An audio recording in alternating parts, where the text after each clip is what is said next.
दोस्तों आज की वीडियो में हम लोग माइनस प्लस वाले सवालों को हल करना जानेंगे। अगर आपको भी ऐसे सवालों को सॉल्व करना सीखना है तो वीडियो को लास्ट तक देख लीजिए। उसके बाद आपको माइनस प्लस वाले सवालों को हल करना 100% आ जाएगा। तो चलिए दोस्तों वीडियो को शुरू करते हैं। देखिए, ऐसे सवालों को सॉल्व करने से पहले आपको बोडमास का नियम आना चाहिए, ठीक है ना। बोडमास रूल पता होना चाहिए। तो चलिए सबसे पहले यहाँ हम लोग बोडमास का रूल थोड़ा सा देख लेते हैं शॉर्ट में, है ना।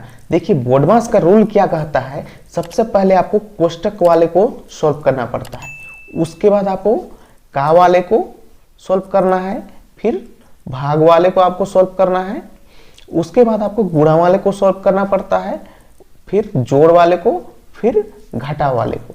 तो यही क्रम है बोडमास का नियम का।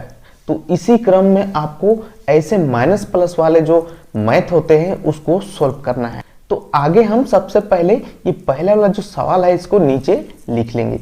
-4 प्लस -2 -1 -4, ये जो मैथ है इसको आपको बोडमास रूल के नियम से ही सॉल्व करना है। सबसे पहले तो आपको यहाँ पर ध्यान देना है, यहाँ पर कहाँ कहाँ चिन्ह दो गो है। तो यहाँ पर देखिए प्लस का चिन्ह है और यहाँ पर माइनस का चिन्ह है, यहाँ माइनस का चिन्ह है, यहाँ माइनस का चिन्ह है। तो ये जो दो दो चिन्ह लगा हुआ है इसको सबसे पहले आपको मल्टीप्लाई करके एक ही चिन्ह बनाना है। तो ये सबसे पहला काम है आपका।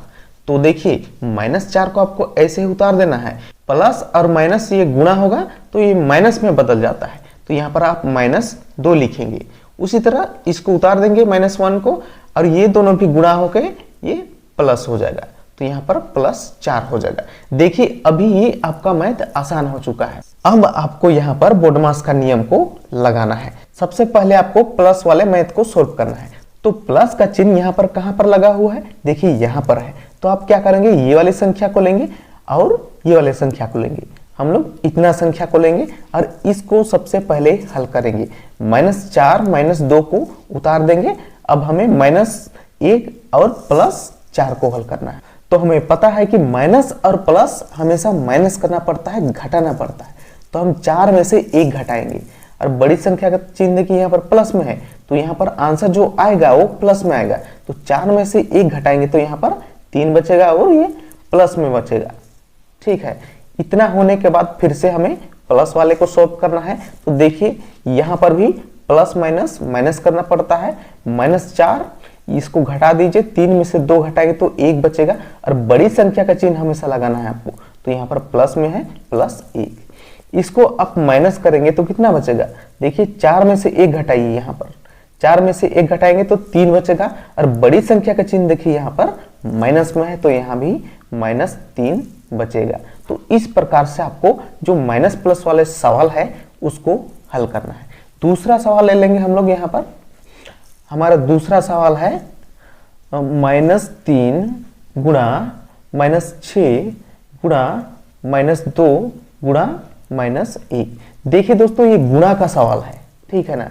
ये गुणा का सवाल है। तो यहाँ पर देखिए कहीं पर भी 2 गो चिन्ह नहीं लगा हुआ है, तो इसको हम सिंपल गुणा करेंगे। कैसे करेंगे, देखिए -3 और -6 को सबसे पहले गुणा कीजिए। तो देखिए 3 और 6 गुणा होगा तो 6 तिया 18 तो होगा ही। और ये जो माइनस और माइनस का चिन्ह है ये दोनों गुणा होके ना, ये दोनों गुणा होके ये प्लस में बदल जाता है। तो यहाँ प्लस हो जाएगा, +18 हो जाएगा। और ये जो प्लस का चिन्ह है ना इसको लिखने की जरूरत हमें नहीं है। तो आगे देखिए यहाँ पर गुणा का चिन्ह है, इसको हम लगा लेंगे। अब ये दोनों को गुणा कीजिए, 2 और 1 को आप गुणा करेंगे तो यहाँ 2 एकम 2 ही होगा। अरे जो माइनस और माइनस का चिन्ह है ये भी गुणा होके प्लस हो जाएगा, तो ये भी +2 हो जाएगा। अब इसको हल कर लीजिए, आपका आंसर आपके सामने है। 18 दूना कितना होता है, 36। तो देखिए 36 ही आपका फाइनल आंसर है। आगे हम लोग देखेंगे तीसरा सवाल। -21 गुणा -4 प्लस -3 गुणा -2 गुणा -3 है, ठीक है। इसको भी आप बहुत आसानी से हल कर सकते हैं। तो जहां जहां पर 2 चिन्ह है ना उसको सबसे पहले एक ही चिन्ह बनाइए गुणा करके।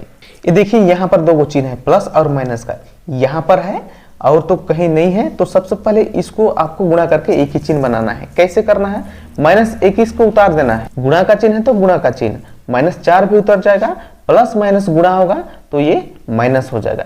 देखिए 3 उतर जाएगा, अब गुणा -2 गुणा -3। इसको भी हम बहुत आसानी से सॉल्व करेंगे।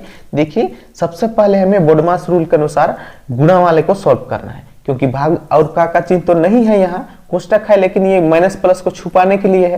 तो सबसे पहले हम यहाँ गुणा वाले को सॉल्व करेंगे। यहाँ पर देखिए गुणा का चिन्ह है और यहाँ पर गुणा का चिन्ह है, इतना सा। 21 और 4 को सबसे पहले गुणा करेंगे, 4 एकम 4 होगा, यहाँ पर 4 दूना 8, यानी कि 21 चौका 84। और जो माइनस और माइनस का चिन्ह है ये भी गुणा होके प्लस में हो जाएगा। आगे क्या है, माइनस का चिन्ह है। देखिए 3 दूना 6 होगा और 6 तिया 18, तो यहाँ पर पूरा 18 तो होगा ही, लेकिन देखिए ये माइनस और माइनस का चिन्ह है, ये गुणा होकर प्लस हो जाएगा। और यहाँ जो माइनस का चिन्ह है इसको भी ध्यान देना है, तो इधर प्लस हो गया और यहाँ पर माइनस का चिन्ह है, तो प्लस माइनस दोनों मिलकर क्या होगा, माइनस हो जाएगा।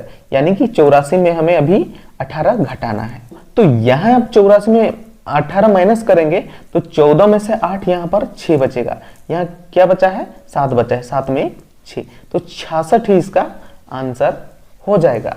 तो देखिए कितनी आसानी से हम लोग तीसरे वाले सवाल को भी सॉल्व कर लिया है। अगर आपको ये मैथ समझ में आ रहा है तो प्लीज वीडियो को छोटा सा लाइक कर दीजिए, फिर हम लोग लास्ट वाले सवाल को भी जल्दी से सॉल्व करेंगे। हमारा चौथा वाला सवाल है दोस्तों, -4 -2 प्लस 3 -8 -7 गुणा 6 प्लस 12 भागे 4 -8। ये देखिए बहुत बड़ी सवाल है, तो यहाँ भी आपको कोई दिक्कत होने वाली नहीं है। बस आप बोडमास का रूल को ध्यान में रखिए, फिर ये मैथ है ना, ये पूरा आपके लिए आसान है। ठीक है, अगर आपको बोडमास का नियम नहीं आता है तो डिस्क्रिप्शन में लिंक है, वहां पर जाके बोडमास का नियम सीख सकते हैं। चलिए अब हम इसको हल करना शुरू करते हैं। तो सबसे पहला मैंने आपको काम बताया है, वो 2 गो चिन्ह को आपको मल्टीप्लाई करके एक ही चिन्ह बनाना है। तो चलिए उसी प्रकार से करते हैं। देखिए यहाँ 2 गो चिन्ह है, फिर और कहाँ है, यहाँ 2 गो चिन्ह है। ठीक है, तो इसको हम दोनों को गुणा करके एक ही चिन्ह बना। -4 तो उतार लिए हम लोग, ये माइनस माइनस गुणा होके प्लस का चिन्ह हो जाएगा, +2 हो जाएगा। और ये जो प्लस का चिन्ह है ये भी उतर जाएगा, -8 माइनस माइनस गुणा होगा तो ये +7 हो जाएगा, गुणा 6 प्लस 12 भागे 4 -8। अब यहाँ पर देखिए दोस्तों कौन कौन चिन्ह लगा हुआ है। यहाँ पर भाग का चिन्ह है और यहाँ पर गुणा का चिन्ह है, और देखिए और बाकी बाद में माइनस और प्लस का चिन्ह है। तो बोडमास रूल कहता है कि सबसे पहले आपको कोष्टक वाले को सॉल्व करना है, फिर भाग वाले को, फिर का वाले को, फिर भाग, फिर गुणा, फिर प्लस और माइनस वाले को सॉल्व करना पड़ता है। तो देखिए यहाँ पर कोष्टक और का तो चिन्ह नहीं है, लेकिन भाग का चिन्ह है। देखिए इसको आपको सबसे पहले हल करना है। यहाँ पर देखिए इसको आपको सबसे पहले हल करना है। बाकी संख्या को आप एक ही बार उतार दीजिए सभी को, +2 + 3 -8 + 7 गुणा 6। इतना करने के बाद प्लस का चिन्ह को भी उतार दीजिए। 12 को 4 से डिवाइड करिए तो 4 तिया 12, यानी कि ये 3 बार में जा रहा है, तो यही 3 ही इसका आंसर हो जाएगा। तो 3 को यहाँ पर लिख लीजिए, -8। देखिए भाग का चिन्ह तो अब खत्म हो चुका है। अब आपको क्या करना है, गुणा वाले को सॉल्व करना है। तो यहाँ पर गुणा का चिन्ह है, इसको हल कर दीजिए सिंपल।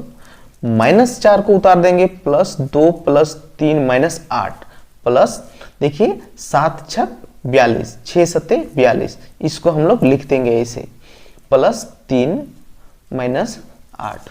इतना करने के बाद आपको आगे क्या करना है, अब देखिए गुणा का चिन्ह भी खत्म हो चुका है। अब प्लस वाले को ध्यान देना है। कहाँ कहाँ प्लस का चिन्ह है देखिए थोड़ा, देखिए यहाँ पर प्लस का चिन्ह है और यहाँ पर प्लस का चिन्ह है, तो इसको हल करिए।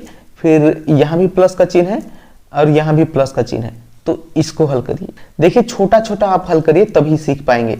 -4 को उतार दीजिए अभी, ये दोनों को हम जोड़ेंगे तो 3 2 5 +5 हो जाएगा, -8 ये उतर जाएगा, और 42 और 3 को जोड़ेंगे तो 45 हो जाएगा, यहाँ पर +45 हो जाएगा, -8। छोटा छोटा करके इसको हल कीजिएगा तो आपका जो आंसर है वो सही आएगा। देखिए अब इसको हम क्या करेंगे, इतना सा को हल करेंगे और इसको हल करेंगे। तो प्लस माइनस हमेशा माइनस करना पड़ता है, और देखिए बड़ी संख्या का चिन्ह यहाँ पर प्लस में है, तो यहाँ भी जो आंसर आएगा ना वो प्लस में आएगा। तो 5 में से 4 घटेगा, 1 बचेगा। आगे हम इसको हल करेंगे। 8 का चिन्ह देखिए माइनस में है, ठीक है, प्लस माइनस हमेशा माइनस करना पड़ता है, और बड़ी संख्या का चिन्ह यहाँ पर प्लस में है तो प्लस में ही आंसर आएगा। 45 में आपको 8 घटाना है, कितना बचेगा? 37 बचेगा। तो यहाँ पर प्लस 37 हो जाएगा। आगे हम लोग का क्या बचा है? -8। तो इसको सिंपल आपको उतार देना है। अब इसको हल कर लीजिए। देखिए प्लस वाले को ही सबसे पहले हल करेंगे। तो यहाँ पर क्या होगा? 37 में से 1 जोड़िए तो यहाँ पर 38 हो जाएगा -8। अब यहाँ पर 38 में 8 माइनस कीजिएगा तो क्या बचेगा? 30 बचेगा। तो यही 30 ही इसका फाइनल आंसर है। आप कैलकुलेटर निकालकर उसमें भी हल करके देख लीजिएगा। ठीक है, तो चलिए दोस्तों अब हम वीडियो को यहीं पर एंड करते हैं। मैं आशा करता हूं कि आपको ये जो माइनस प्लस का मैथ है ये पूरा समझ में आ गया होगा। यदि आप पूरा समझ गए हैं, सीख गए हैं, तो प्लीज वीडियो को एक लाइक करके चैनल को सब्सक्राइब अवश्य करें। धन्यवाद दोस्तों।